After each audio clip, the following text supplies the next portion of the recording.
주로 이제 성격 차이라고 하면서 오시는 경우들이 많죠. 특별하게 뭐 맞거나 뭐 바람을 피거나 그런 건 아닌데 그냥 나랑 안 맞다. 예를 들면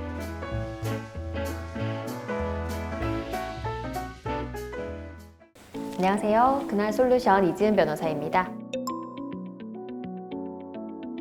사실 이혼 사유의 범위가 굉장히 광범위해요. 이혼 사유는 보통 이제 840조 1호부터 6호까지로 정해져 있는데 이 6호 사유라는 것이 기타 사유이기 때문에 세상에 존재하는 모든 사유가 사실 이혼 사유가 될 수 있도록 열어놓고 있거든요. 그래서 생각하시는 것보다 이혼의 사유는 굉장히 넓을 수 있는데 다만 그 기준은 있습니다. 그 기준은 수인 한도를 벗어나는 정도의 고통을 수반하는 것이 되는데요. 그거를 쉽게 풀어서 설명하면 누구를 그 상황에 갖다 놓더라도 못 견디고 뛰쳐나온다 라는 게 성립이 되면 다 이혼 사유가 됩니다. 예를 들면 매일 한 5시간, 6시간을 가족들 모두 내팽개치고 그리고 가족끼리 여행을 간다고 하는데도 이 사람이 게임 때문에 안 간다고 하면 어느 누가 그 가정에 들어간다고 하더라도 이거는 견디기가 힘들 거예요. 근데 예를 들면 게임을 1시간씩 정해진 시간을 하는 남편이 있는데 그거를 내가 못 견디겠다 하는 거는 100명의 사람을 갖다 놓고 그 상황에 이거를 얘기를 했을 때 그 정도는 용인할 수 있어 라는 것이 되면은 사회의 그 통념상 이것은 수인 한도, 그러니까 견딜 수 있는 정도다라는 것이 되는 거죠. 그런 경우에는 그 사유 하나만으로는 이혼이 어려울 거라고 생각합니다.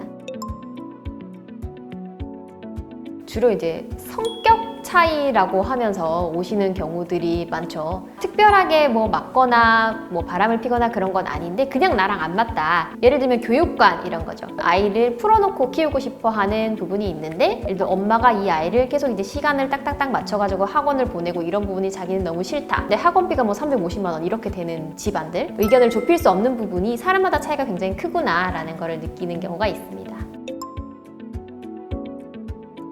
인정이 안 되는 사유도 있긴 합니다. 예를 들면 아이들을 다 키운 노부부였는데요. 그 노부부가 이혼을 하는 그 황혼이혼의 가장 큰 이혼 사유로 아이들이 예전에 교육을 받을 때 아빠가 너무 엄하게 했다. 그래서 회초리도 들고 그래서 이 아이들이 굉장히 힘들었다. 이런 부분으로 이혼을 청구를 한 사례가 있었어요. 그런데 이미 아이들은 다 컸기 때문에 갈등 상황은 종료가 된 것이었거든요. 그런 상황에서 아내분이 이혼을 청구하고 남편이 이제 이혼을 반대를 하는 그런 케이스였는데 꾸준하게 갈등 상황이 종료됐다는 얘기를 하면서 앞으로 어떻게 살아나가야 되겠다. 그리고 이혼을 소송을 하고 있는 도중에도 지속적으로 이제 생활비나 이런 부분을 보내고 했던 그런 케이스가 있었는데 그런 경우에는 이혼의 사유가 없다. 왜냐하면 이미 이혼의 사유라고 주장하는 모든 갈등 상황이 종료가 된 상황이기 때문에요. 그래서 그런 케이스는 있었습니다.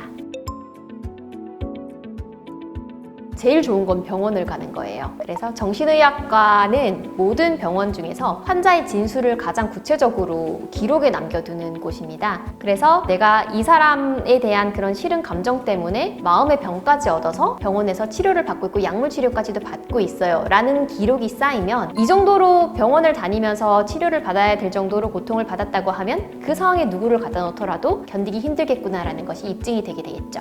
병원은 조금 부담스러워 라고 생각하시는 분들도 있어요. 그런 경우에는 심리 상담이나 이런 부분들도 도움이 됩니다. 그래서 오랜 기간 동안에 그런 부분이 힘들었다는 부분에 대해서 이런 기관들을 이용하는 것이 좋고요. 그리고 또 하나는 일기죠. 블로그나 날아가는 잉크로 작성을 하는 꾸준히 써놓은 것이 있다면 갈등 상황에 대해서 굉장히 많이 노출이 되어 있고 주관적으로 느끼는 감정이 굉장히 크구나라는 것을 입증할 수 있는 자료가 됩니다. 구체적인 걸 잘 모르겠다 하시는 분들은 가까운 변호사 사무실을 찾아서 그 방법에 대해서 논의를 하는 것도 좋은 방법입니다.